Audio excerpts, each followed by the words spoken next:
Olá, sejam muito bem-vindos ao programa Perfil Católico da Arquidiocese de Brasília. Dando continuidade à nossa série sobre a Quaresma, hoje eu recebo aqui no nosso programa, com muito carinho, o Padre Francisco Souza, que é pároco da paróquia Nossa Senhora de Fátima, que fica localizada na Granja do Torto. Padre, seja muito bem-vindo aqui ao Perfil Católico, ainda mais para a gente falar sobre esse período de conversão, né? Assim, a Quaresma é um tempo excelente para falarmos de conversão, que precede justamente a celebração magna do mistério central da nossa fé, que é a morte e a ressurreição de Cristo por ocasião das festas pascais. Então é um tempo que a igreja se veste de roxo, numa cor que chama a atenção, justamente num convite para os fiéis a se voltarem para Deus de um modo diferente do que eles costumam no dia a dia, né, em outros tempos. Sim, e é importante a gente trazer aqui os pilares, então, da Quaresma, para que o cristão ele saiba como vivenciar esse período de forma diferente. Os pilares da Quaresma tradicionalmente são a penitência, a oração e a caridade. A penitência, primeiro, para proclamar ali, num gesto de piedade oferecida a Deus, o império do Espírito sobre a carne. E também para que ali, especialmente na Quaresma, tenhamos uma ocasião de nos vencermos a nós mesmos cotidianamente. Então devemos aí elencar um princípio, um propósito, que primeiro esteja dentro do alcance das nossas possibilidades e depois que seja conduzido da maneira mais discreta possível. Em seguida, nós temos o pilar da oração. Ah, padre, mas o católico ele não reza o tempo inteiro? E de fato a oração é o meio ordinário com que estabelecemos o nosso diálogo com Deus. Mas na Quaresma é um tempo para revisar como anda este diálogo. Como eu tenho aproveitado este tempo só dedicado a Deus, já que cotidianamente nós temos camadas e camadas de distrações que tanto nos roubam a presença de Deus. E ali na Quaresma, além da oração que eu tenho feito cotidianamente, que eu sou chamado a aperfeiçoar, talvez enriquecer com oração com sentido mais penitencial, como por exemplo a oração da Via Sacra nas sextas-feiras. E por fim a caridade, no sentido de atribuir a alguém que precisa de ajuda aquilo que voluntariamente eu renuncio por alguma penitência, vamos dizer assim, mas também de dilatar o nosso coração, de abandonar as antigas mágoas, perdoar as pessoas, não condicionando esse perdão ao mérito, ao demérito delas, pensar em enlarguecer os horizontes da minha experiência de misericórdia com Deus, que necessariamente passa pelo outro. O senhor estava falando, eu estava pensando aqui, quando o senhor fala, né, na questão da esmola, da caridade. É importante a gente lembrar que antigamente as pessoas faziam as suas penitências e ficavam, né, jururu, aí ficavam com aquele rosto de, ai meu Deus, eu estou sofrendo, ai você não sabe, eu estou na Quaresma, eu estou fazendo jejum e não sei o quê, e demonstrando sofrimento. Pelo contrário, o Senhor nos convida a fazer esse ato, né, mas de uma forma que ninguém perceba que você está fazendo. Ninguém tem que saber. Que a tua mão direita não sabe o que a tua mão esquerda faz. E Exato. Nosso Senhor Jesus Cristo era muito enfático em relação à posição dos fariseus, que faziam esses atos de piedade, mas como uma coisa para chamar a atenção das pessoas e não para agradar a Deus. E devemos ter cuidado com isso, porque essa é uma tentação típica da Quaresma. E você vê ali o seu grupo, a sua pastoral, ou a sua paróquia, o que quer que seja, super engajado num gesto e você querer fazer para fazer parte do grupo ou para parecer mais piedoso. Mas, na verdade, quanto maior for a discrição daquilo que se oferece para Deus, especialmente nesse tempo, melhor. Não, com certeza. O senhor falando isso, eu me lembro que, assim, eu sou chocólatra, declarada, não tem jeito, padre. É a coisa que eu mais amo comer na vida, chocolate. Então... E aí, durante muitos anos, eu fiz o jejum do quê? Do chocolate. Tirava o chocolate. Só que como as pessoas me conhecem, eu sou muito próxima dos amigos e tal. Ganha muito. Todo mundo já sabia que esse era o meu propósito. Não vou comer chocolate, mas aí chegava na Páscoa, eu ganhava infinidade de chocolate e aí comia e tal. E aí depois eu comecei a perceber que já não surtia o efeito que eu gostaria, sabe? Já não era mais uma mortificação, porque eu sabia que na Páscoa eu iria comer o chocolate. chocolate. Certamente. Então, eu fui trocando por outras coisas e evitando o chocolate, logicamente, né? Mas, assim, trocando por outras coisas que as pessoas nem imaginavam. Então, por exemplo, chamava para comer, não sei, uma pizza, que eu também gosto muito. Então, de repente, naquele momento, eu estava fazendo um propósito de não sair para comer, que é uma coisa muito difícil, né, padre? Porque você deixar de socializar com os amigos, enfim, naquele período são 40 dias, né? E às vezes fica um pouco chato até você ir e não provar daquilo que está sendo servido. Exatamente. Então, assim, eu comecei a fazer outros tipos de propósito e eu percebo, assim, muito o quanto a gente domar mesmo o nosso corpo Certamente. faz a diferença. Sim. Fortalecer a vontade. Um dos efeitos do pecado sobre a humanidade em geral foi o obscurecimento da inteligência e o enfraquecimento da vontade. E a penitência, ela devolve essa lucidez ao espírito.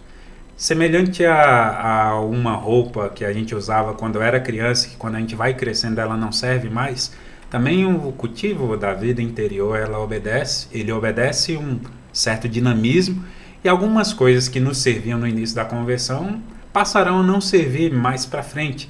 E é por isso que devemos estar tão atentos e dóceis a mudanças, que signifiquem um pouco mais de empenho da nossa parte em ser mais generoso com Deus, cuja expressão são esses pequenos atos, né? Especialmente em tempos litúrgicos fortes como a Quaresma e o Advento. E uma coisa bacana também é que, assim, eu sempre fico pensando, né? As pessoas acham que a Quaresma, ela se dá só naqueles 40 dias ali para você exercitar, né, ali a esmola, a caridade, a oração, enfim. Mas, na verdade, não termina. É para você começar esse hábito, né, de oração, de esmola, de caridade e continuar o resto da vida, né? Cada quaresma é uma quaresma. E também, lembremos a pedagogia da igreja, né? Nós estamos aqui, talvez tenhamos anos de conversão, participamos de algum movimento, alguma coisa, mas existe uma multidão sem número de santos homens e mulheres que nos precederam na fé. E na tradição litúrgica da igreja, geralmente a quarta e a sexta já são dias penitenciais. O sábado também, inclusive, é um dia penitencial, porque foi o dia do grande silêncio que precedeu a ressurreição de Nosso Senhor Jesus Cristo. Quarta-feira, pela razão de que foi o dia em que Judas negociou Nosso Senhor pelas moedas, e sexta, porque foi o dia em que Cristo foi crucificado e venceu a morte, vamos dizer assim, né? Morreu. Então, essa via penitencial é muito tradicional na igreja como uma forma de tanto aperfeiçoamento humano quanto aperfeiçoamento sobrenatural. É bonito quando a gente pensa, padre, sobretudo nesse sentido, né? Por exemplo, sexta-feira não é dia da gente comer carne. Certamente. Exatamente por conta, né, de Nosso Senhor. Então é um sacrifício que a gente faz, porque na verdade é um sacrifício, né, padre? A gente ficar se abstendo de carne. Eu gosto muito de carne. Nossa senhora, e eu, né? Carioca, você imagina? É. Um churrasquinho, gente, a gente não abre mão, Tem né? que honrar, né? Oh, com certeza. Um pagodinho, um samba com churrasco é a melhor coisa que tem, né? Mas, assim, é muito bacana quando a gente se coloca nessa posição de, olha, eu vou me abster disso daqui, achando... E aí você pensa assim, olha, eu vou abrir mão por Nosso Senhor. Mas, na verdade, você está abrindo mão e aquilo está fazendo muito mais dentro de você... Porque Cristo, na verdade, ele não precisa que a gente faça isso. Sim. Mas quando a gente faz, padre, quando a gente quer viver uma vida realmente de intimidade com o Senhor, a gente vai percebendo que, assim, as próprias tentações que vêm, você consegue enfrentar de uma forma diferente. Você vai fortalecendo a sua vontade. O grande mote, vamos dizer assim, da renúncia voluntária é o fortalecimento da vontade a querer coisas cada vez mais elevadas. Então, quando nós fazemos uma penitência, nós que meio que emulamos essa capacidade. E a virtude, ela se dá sempre a partir da repetição de um bom hábito. Então, se incorporamos na nossa rotina momentos penitenciais, e de fato devemos fazer, porque isso faz parte da nossa identidade católica, isso vai se tornando uma capacidade que se reverte em um benefício cada vez maior para a nossa alma, né? A renúncia voluntária é uma expressão de liberdade. As pessoas de fora nos veem fazendo penitência, nos privando de algumas coisas, mas aos olhos deles, parece que somos retrógrados, parece que é uma coisa sem sentido. Mas no fundo, como qualquer coisa que a gente possa oferecer a Deus, na verdade o benefício em primeiro lugar é nosso. Deus não se engrandece, ainda que vivêssemos perfeitamente todos os instantes da nossa vida, Deus não se tornaria maior. Na verdade, quando nós buscamos a perfeição, é justamente para seguir essa vocação primordial com a qual nós já nascemos, que é participar da vida divina. Isso passa por um aprimoramento tanto humano quanto sobrenatural. E a penitência, e a oração, e a caridade são instrumentos muito importantes nesse sentido. Né? Não, sem sombra de dúvidas. Eu fico pensando, às vezes, tem aquela história do lobo, né? Dentro de mim existem dois lobos, um bom e um mau. E aí, qual dos dois vence a batalha? O que eu alimento mais. Certamente. Então, o que a gente tem feito para alimentar esse lado bom? E só é possível a gente alimentar esse lado bom na presença de Cristo. Não tem outra forma. Temos inclinações, tem duas coisas, assim, sempre em confronto. Que depois, dependendo da maneira com que eu conduzo isso, já não se torna mais necessariamente um confronto. As inclinações naturais e as inclinações sobrenaturais. As naturais, elas geralmente ouvem a voz da carne. Então, nossas inclinações naturais, elas vão de encontro àquilo que é deleitável e geralmente é contradito à vontade de Deus. Sim. Mas, por outro lado, também, nós já nascemos, além de nascer com o pecado original, nós nascemos com uma vocação excelentíssima. Trazemos em nós, como obra-prima do Criador, muito dele mesmo, somos a imagem e semelhança de Deus. E o homem nasce com essa vocação de participar da vida divina. O catecismo que diz isso. Então, o quanto somos capazes de aperfeiçoar a nossa vida no sentido de estabelecer um diálogo entre essas duas inclinações é muito válido. E não tem como você passar por um processo de santidade, de santificação, aliás, sem encontrar esse devido equilíbrio, né? No início da conversão, primeiro a gente toma consciência das obras da carne e começa a lutar contra a carne. Mas depois a gente vai ver que a gente precisa, inclusive, aprender a rezar com o nosso corpo. E essa é outra faceta da penitência. Rezar com o nosso corpo. Sim. Com a expressão da minha carne. Assim como a carne santíssima, o Verbo se fez carne, a carne santíssima de nosso Senhor Jesus Cristo, seu corpo é adorável. Nós também somos chamados a mostrar no nosso corpo os sinais das marcas de nosso Senhor Jesus Cristo, de uma humanidade recriada e até mesmo na sua carne serve a Deus e é obediente a Ele. Isso é muito profundo. Né? Muito, e assim, o senhor estava falando isso, eu me lembrei de um livro que eu li há algum tempo, do C.S. Lewis, que é Cartas de um Diabo a Seu Aprendiz. Não sei se o senhor já leu. Yeah. É uma obra, assim, maravilhosa. Eu acho que todo cristão deveria ler para saber como que o demônio, ele age ali no dia a dia, nas suas facetas, né? E tem uma parte em que o demônio que está ensinando ali ao seu aprendiz, ele fala, olha, você não permita que o seu paciente se ajoelhe para rezar. Deixa ele achar que se ele deitar antes de dormir, se ele sentar, vai ser a mesma coisa. E aí, quando eu li essa parte, eu fico arrepiada, assim, quando eu lembro dessa parte do livro, porque eu penso assim, meu Deus, quantas vezes a gente, por preguiça, padre, por preguiça mesmo, a gente pega ali, deita, pega o terço e fala assim, eu vou rezar o terço antes de dormir. Aí você dorme, aí no outro dia, tu não rezou nem 4 Ave Marias direito, né? Porque o teu corpo, ele tá cansado. E se você deitar, é óbvio que você vai dormir. Então, assim, é uma questão mesmo da gente ter essa decência, na verdade é isso, né? Ter uma decência e um compromisso com Deus de, olha, eu só me ajoelho diante de Deus. E se a gente não pode improvisar nem sequer a redação de um pequeno texto, que dirá a nossa vida espiritual? É preciso que tenhamos um plano de vida, no sentido de situar entre aquilo que é indispensável na nossa vida, o que nós vamos oferecer a Deus de modo direto. Claro que o meu trabalho, tudo que eu faço, eu posso oferecer a Deus. Claro. Mas devemos ter momentos de dedicação exclusiva a Ele. E às vezes a gente não se dá nem chance disso. Quer improvisar, servir a Deus como o dia permitir. E isso já tem uma premissa muito egoísta, no sentido de que a gente pode oferecer qualquer coisa a Deus. Na verdade, o amor a Deus, ele se distingue de todos os amores. Especialmente em relação à oração, por exemplo, por que deixar para o último momento do dia, quando já estamos cansados, consumidos pelo estresse, quando o nosso corpo pede repouso?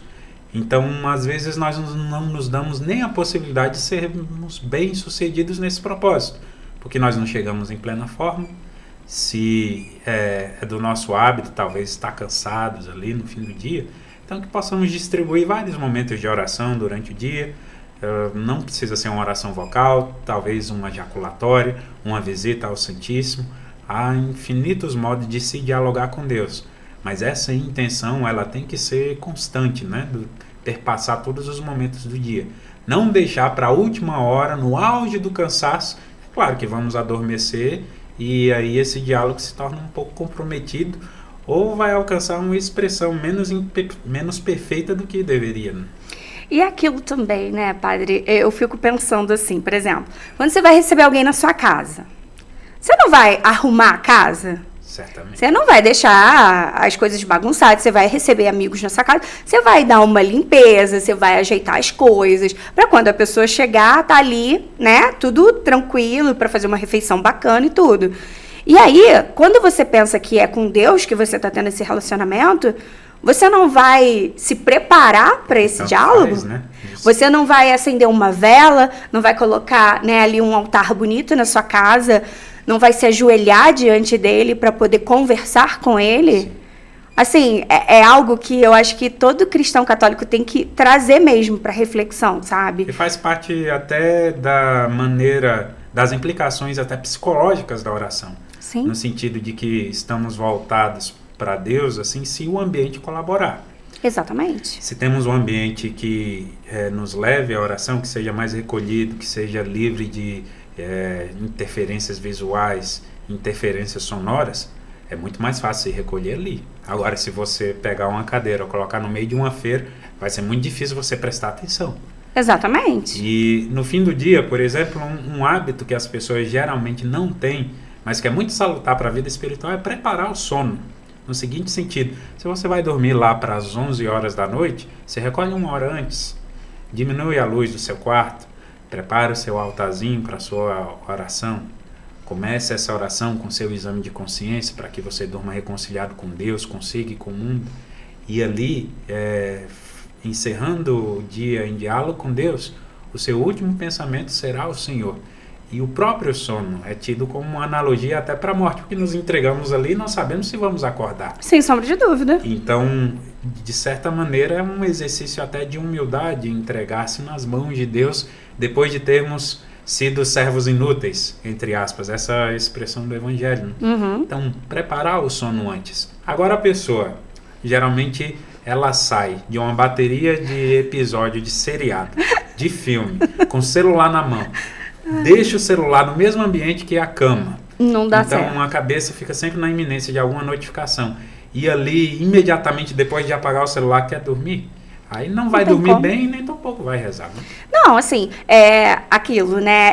Esses dias eu tava até pensando sobre, assim, músicas que nos inspiram a entrar nesse clima de oração, sabe? De se colocar ali diante da presença do Senhor, porque eu sou muito auditiva. Perfeito. Então, assim, eu coloco uma música gregoriana ali e ela já vai me posicionando nessa questão, tipo assim, olha, eu tô entrando num ambiente sagrado agora, sabe? Fecho os meus olhos e ali diante do meu altar eu começo, Senhor, olha, meu dia foi assim, foi assado, foi cozido, teve isso, teve aquilo.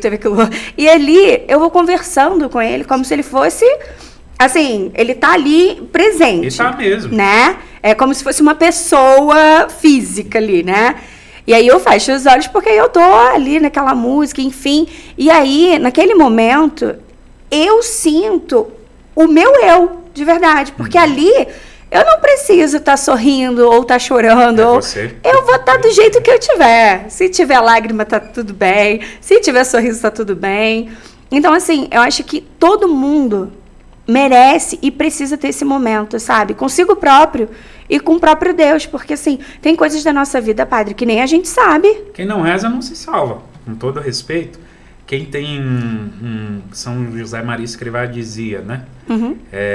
Espiritualidade de quem não reza estranha espiritualidade. Então é preciso estabelecer a oração no nível de prioridade irrenunciável. Para o corpo, por exemplo, nós não escolhemos se nos alimentamos, se bebemos água, se dormimos, porque isso são coisas fundamentais para o corpo. A alma é a forma do corpo, então em sentido análogo, a realidade corporal pode nos ajudar a pensar um pouco sobre a alma.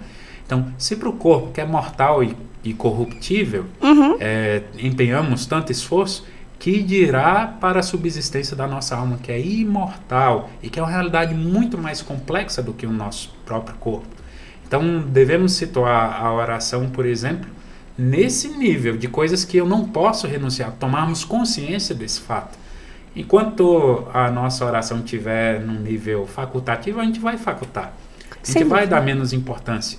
Mas certamente um dia, quando chegarmos diante de Deus, esses 5, 10 minutos de que abrimos mão, de que protelamos, ou de que imprudentemente não preparamos da maneira como que deveria ser preparado, vão de nos fazer falta. Oxe, aí meu o Deus tempo do céu. já terá passado. Olha, padre, esses dias eu estava até brincando com uma amiga, a gente conversando, né? E aí tem aquela passagem que o Senhor diz, né? Vão chegar perto de mim e eu vou dizer, quem é você? Eu não te conheço. Aí a gente brincando, né? Eu virei para ela e falei assim, olha, se Jesus falar assim, eu não te conheço, eu vou falar, não, Senhor, vem cá, olha, eu vou me apresentar então e vou te lembrar. Se eu lembro daquele dia assim, brincando, né, com ela, mas eu falei com ela, olha, Ju, eu acho que esse é o maior medo da minha vida, sabe? De um dia Nosso Senhor olhar e falar assim, quem é você? Eu não te conheço. Justo. Misericórdia, padre. Nosso Senhor Jesus Cristo, no Evangelho, né? Acho que foi até bem pouco tempo, ele é interpelado acerca da sua mãe, acerca dos seus irmãos, e ele diz, né? É meu irmão, minha mãe, meu pai, é minha família, vamos dizer assim. Todos aqueles. Aquele que ouve a minha palavra e coloca em prática. Sim. E não tem como colocar em prática o Evangelho sem observar o exemplo de Jesus, que ele mesmo se retirava para estar em diálogo com o Pai e segui-lo. Cristo é um modelo, é a medida de todas as coisas, inclusive do modo com que devemos rezar. Quando as pessoas perguntam, mas como eu devo rezar? Eu falo, falando do jeito que nós nos falamos assim. Mas ao mesmo tempo, tanto com respeito e uma familiaridade com que nos dirigimos aos nossos pais. Lógico. Nós não tratamos os nossos pais de uma maneira estranha, como se fosse um desconhecido. Exato. Mas ao mesmo tempo tem ali como premissa um respeito. Lógico. Porque a gente não trata nosso pai e nossa mãe como qualquer. Claro. Uma das novidades que Cristo nos trouxe é que poderíamos chamar Deus de Pai. Então, com respeito e familiaridade que estão dentro de um relacionamento filial, é assim que nós devemos nos dirigir a Deus, de maneira confiada. São Francisco de Assis dizia que nós valemos aquilo que somos diante do Senhor. Sim. Então pensa no seu momento de oração, quando você está com atenção exclusiva dirigida a Deus. É aquilo exatamente que você é. Com Deus não existe aparência, com Deus não existe mentira, não existe fingimento. Ele alcança as nossas pretensões antes que elas saiam dos nossos lábios e por isso é o relacionamento mais honesto e, portanto, indispensável que nós podemos ter. É o que Santa Teresinha falava, né? Eu sou aquilo que Deus pensa de mim. Justamente. É um negócio assim que eu acho tão bonito isso, padre, sabe?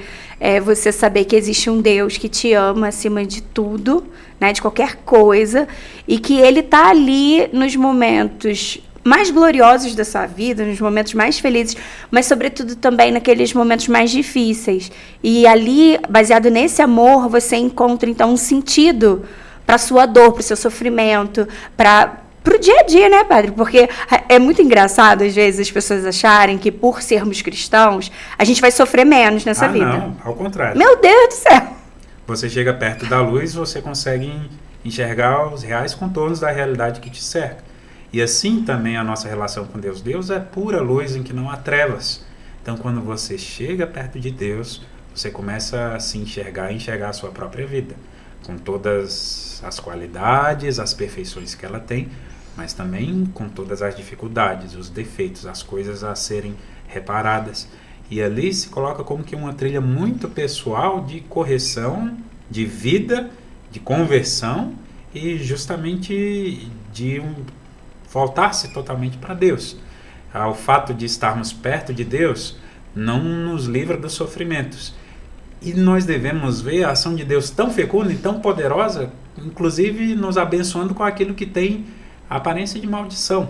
Deus é tão poderoso que nos abençoa com a cruz, com a dificuldade. Jó, no Antigo Testamento, nos mostra muito isso. Ele afirma, se de Deus nos vêm as bênçãos, porque também não haveria de vir a maldição? Quando a gente olha para a cruz de nosso Senhor Jesus Cristo, não é uma visão agradável. É agradável no sentido da nossa convicção, porque sabemos que ali veio a nossa salvação, mas ali nosso Senhor está totalmente triturado, ferido, condenado, agredido de múltiplas formas. E ele sofreu no seu corpo aquilo que deveríamos sofrer na nossa alma.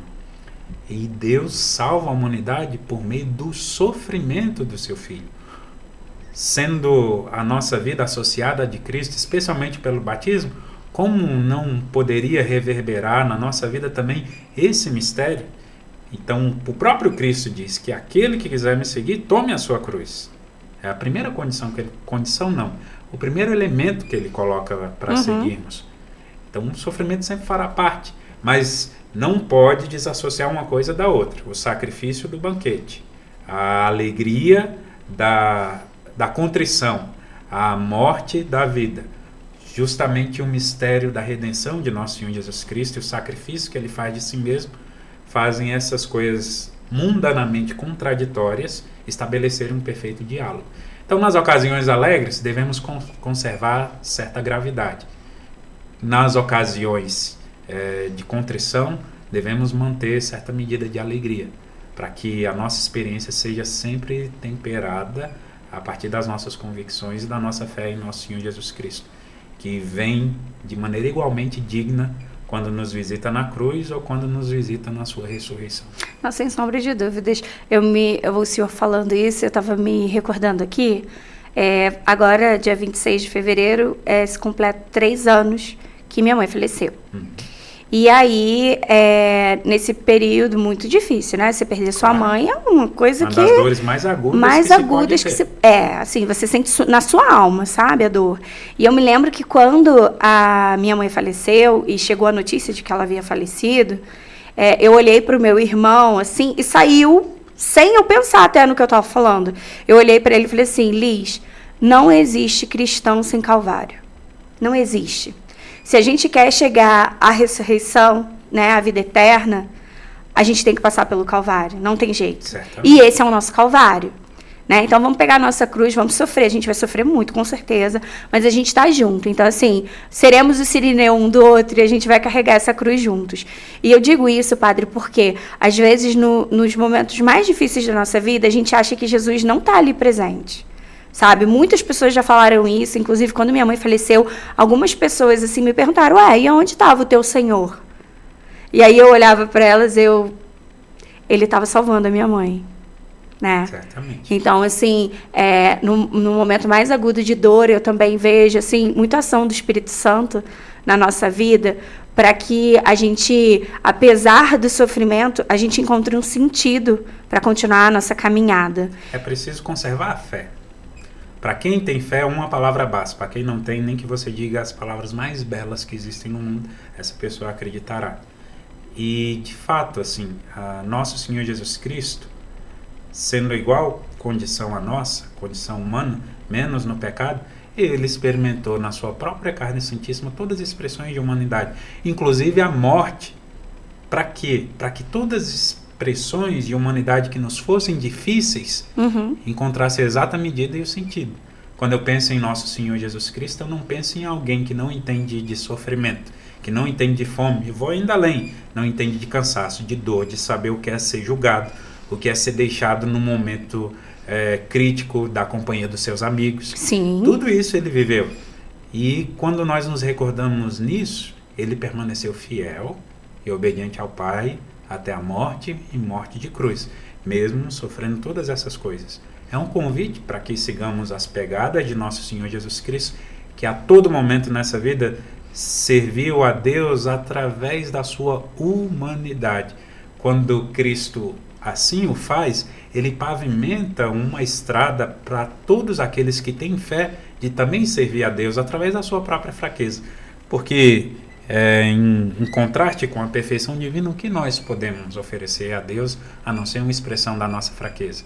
Mas, claro, se reconciliada com Deus e dócil à sua graça, é capaz de obras que se comparam, ou como diz o próprio Cristo, que superam até as obras que nós vimos no Evangelho de Nosso Senhor.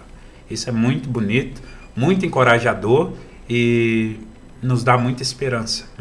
Sem dúvida. Quando Cristo vence a morte na sua cruz, ele nos mostra que ela não dá a última palavra sobre a vida de ninguém.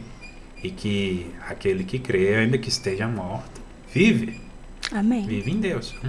Sem dúvida, e a esperança é o que nos move, e ainda bem que a gente está nesse jubileu também da esperança, e que essa seja uma quaresma, sobretudo, muito abençoada para todo mundo, né, Padre? Que assim seja. E aí eu pediria então aqui para que o Senhor nos concedesse a bênção para a gente encerrar esse programa, e pedindo mesmo, né, a graça de Deus sobre a nossa vida, especialmente nesse período da quaresma, para que a gente tenha uma quaresma muito diferente das anteriores. Então, você que de alguma maneira acompanha este programa nas redes sociais, enfim, que Deus lhe conceda neste tempo quaresmal atravessar esse deserto na companhia de nosso Senhor Jesus Cristo, resistindo às tentações do inimigo e servindo a Deus exclusivamente com a sua vontade, com a sua carne, com a sua fraqueza. Lembre-se, o deserto é áspero, é inóspito, é um lugar aparentemente sem vida, mas nós sabemos que nas Sagradas Escrituras é um lugar típico de encontro com Deus. E é justamente a companhia dele que há de te sustentar neste tempo salutar para a nossa vida espiritual e há de preparar o teu coração para as celebrações das festas pascais, cujo cerne é o mistério central da nossa fé, que é a morte e a ressurreição de nosso Senhor Jesus Cristo. Por enquanto, é tempo de espera, tempo de fé, de penitência, oração e de caridade, mas depois a nossa alegria será plena. Então, perseverança nas boas obras. Que Deus abençoe em nome do Pai, e do Filho e do Espírito Santo. Amém. Amém. A você que nos acompanha, muito obrigada pela audiência. Nós nos vemos no próximo programa. Paz e bem.